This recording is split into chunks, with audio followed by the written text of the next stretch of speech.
Postmaster ने कातर स्वर में कहा, तबीयत ठीक नहीं मालूम होती, जरा मेरे माथे पर हाथ रखकर तो देख। घोर वर्षा के समय प्रवास में इस तरह बिल्कुल अकेले रहने पर रोग से पीड़ित शरीर को कुछ सेवा पाने की इच्छा होती है। तब ललाट पर शंख की चूड़ियां पहने कोमल हाथ याद आने लगते हैं। ऐसे कठिन प्रवास में रोग की पीड़ा में यह सोचने की इच्छा होती है कि पास ही स्नेहमयी नारी के रूप में माता और दीदी बैठी हैं और प्रवासी के मन की यह अभिलाषा व्यर्थ नहीं गई। बालिका रतन बालिका न रही। उसने फौरन माता का पद ग्रहण कर लिया।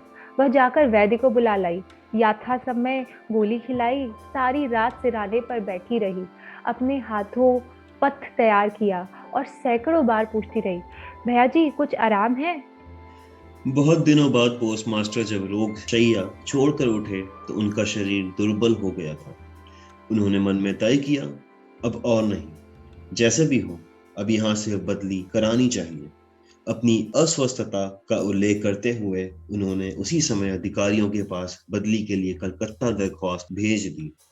रोगी की सेवा से छुट्टी पाकर रतन ने दरवाजे के बाहर फिर अपने स्थान पर अधिकार जमा लिया, लेकिन अब पहले की तरह उसकी बुलाहट नहीं होती थी। वह बीच बीच में झांक कर देखती।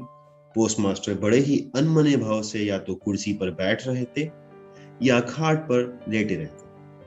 जिस समय इधर रतन बुलाहट की प्रतीक्षा में रहती, वे अधीर होकर अपनी दरख्वास्त के उत्तर की प्रतीक्षा करते रहते। दरवाजे के बाहर बैठी रतन ने हजारों बार अपना पुराना पाठ दोहराया। बाद में यदि किसी दिन सहसा उसकी बुलाहट हुई तो उस दिन कहीं उसका संयुक्त अक्षरों का ज्ञान गड़बड़ ना हो जाए, इसकी उसे आशंका थी। आखिर लगभग एक सप्ताह के बाद एक दिन शाम को उसकी पुकार हुई।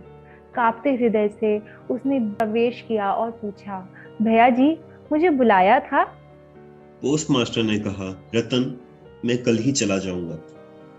रतन ने पूछा, कहाँ चले जाओगे भैया जी?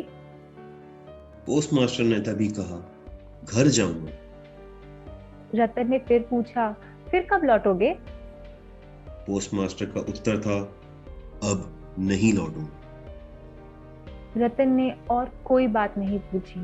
पोस्टमास्टर ने स्वयं ही उसे बताया कि उन्होंने बदली के लिए दरख्वास्त दी थी, पर दरख्वास्त नामंजूर हो गई, इसलिए वे इस्तीफा देकर घर चले जा रहे हैं। बहुत देर तक दोनों में से किसी ने और कोई बात नहीं की।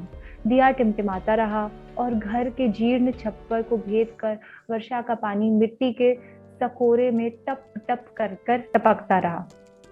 बड़ी देर बाद इधर धीरे उठकर रसोई घर में रोटियां बनाने चली गई, पर आज और दिनों की तरह उसके हाथ जल्दी जल्दी नहीं चल रहे थे। शायद उसके मन में रह रहकर तरह तरह की आशंकाएं उठ रही थीं। जब पोस्टमास्टर भोजन कर चुके थे तब उन्होंने पूछा, भैया जी मुझे अपने साथ घर ले चलोगे?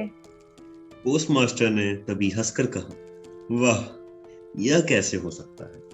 किन कारणों से यह बात संभव न थी? बालिका को यह समझाना उन्होंने आवश्यक नहीं समझा। रात भर जागते और स्वप्न देखते हुए बालिका के कानों में पोस्टमास्टर के हंसी मिश्रित स्वर गूंजते रहे। वाह, यह कैसे हो सकता? सवेरे उठकर पोस्टमास्टर ने देखा कि उनके नहाने का पानी पहले से ही रख दिया गया है। कलकत्ता की अपनी आदत के अनुसार वे ताजे पानी से स्नान करते थे। न जाने क्यों बालिका ये नहीं पूछ सकी कि सवेरे किस समय यात्रा करेंगे। बाद में कहीं तड़के ही जरूरत ना पड़ जाए, यह सोचकर रतन उतनी रात में ही नदी से उनके नहाने का पानी भर लाई। स्नान समाप्त होते ही रतन की पुकार हुई। रतन ने चुपचाप भीतर प्रवेश किया और आदेश की प्रतीक्षा में मौन भाव से एक बार अपनी मालिक की ओर देखा। मालिक ने कहा, रतन, मेरी जगह जो सज्जन आएंगे मैं उन्हें कह जाऊंगा, वे मेरी ही तरह तेरी देखभाल करेंगे। मेरे जाने से तुझे कोई चिंता करने की जरूरत नहीं है। इसमें कोई संदेह नहीं कि ये बातें अत्यंत स्नेहपूर्ण और दयाद्र हृदय से निकली थी, किंतु नारी के हृदय को कौन समझ सकता है? रतन इसके पहले बहुत बार अपने मालिक के हाथों अपना तिरस्कार चुपचाप सहन कर चुकी थी, लेकिन इस कोमल बात को वह सहन नहीं कर पाई। उसका हृदय एकाएक उमड़ आया और उसने रोते रोते कहा, नहीं नहीं, तुम्हें किसी से कुछ कहने की जरूरत नहीं है। मैं रहना ही नहीं चाहती। पोस्टमास्टर रतन का ऐसा व्यवहार पहले कभी नहीं देखा, इसलिए वे अवाक रह गए। नया पोस्टमास्टर आया, उसको सारा चार्ज सौंप देने के बाद पुराने पोस्टमास्टर चलने को तैयार हुए।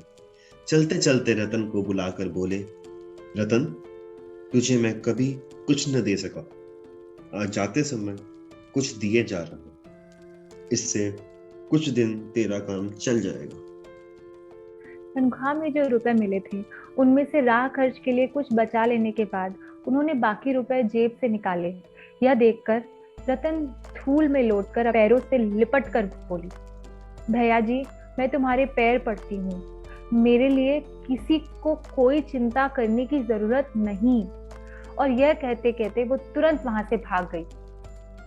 भूतपूर्व पोस्टमास्टर दीर्घ निश्वास लेकर हाथ में कारपेट का बैग लटकाए, कंधे पर छाता रखे, कूली के सिर पर नीली सफेद धारियों से चित्रित टीन की पेटी रखवाकर धीरे धीरे नाव की ओर चल दिए। जब वे नौका पर सवार हो गए और नाव चल पड़ी, वर्षा से उमड़ी नदी धरती की छलछलाती अश्रुधारा के समान चारों ओर छल छल करने लगी। तब वे अपने हृदय में एक तीव्र व्यथा अनुभव करने लगे। एक साधारण ग्रामीण बालिका के करुणा मुख का चित्र मानो विश्वव्यापी बृहद अव्यक्त मर्म व्यथा प्रकट करने लग गया। एक बार बड़े जोर से उनकी इच्छा हुई कि लौट जाएं और जगत की गोद से वंचित उस अनाथिनी को साथ ले आए, लेकिन तब तक पाल में हवा भर गई थी। वर्षा का प्रवाह और भी तेज हो गया था। गांव को पार कर चुकने के बाद नदी किनारे का शमशान दिखाई दे रहा था और नदी की धारा के साथ बढ़ते हुए पथिक के उदास हृदय में यह सत्य उदित हो रहा था, जीवन में न जाने कितने वियोग हैं, कितना मरण है, लौटने के क्या लाभ, संसार में कौन ही किसका है। लेकिन रतन के हृदय में किसी भी सत्य का उदय नहीं हुआ। वह उस पोस्ट ऑफिस के चारों ओर चुपचाप आंसू बहाती चक्कर काटती रही। शायद उसके मन में हल्की सी आशा जीवित थी कि हो सकता है भैया जी लौट आए। आशा के इसी बंधन से बंधी वह किसी भी तरह दूर नहीं जा पा रही थी। हाय रे बुद्धिहीन मानव हृदय, तेरी भ्रांति किसी भी तरह नहीं मुझती। युक्ति शास्त्र का तर्क बड़ी देर बाद मस्तिष्क पे प्रवेश करता है। प्रबल से प्रबल प्रमाण पर भी अविश्वास करके मिथ्या आशा को अपनी दोनों बाहों से जकड़कर तू भरसक छाती से चिपकाए रहता है। अंत में एक दिन सारी नाड़ियां काट कर हृदय का सारा रथ चूस कर वह निकल भागती है।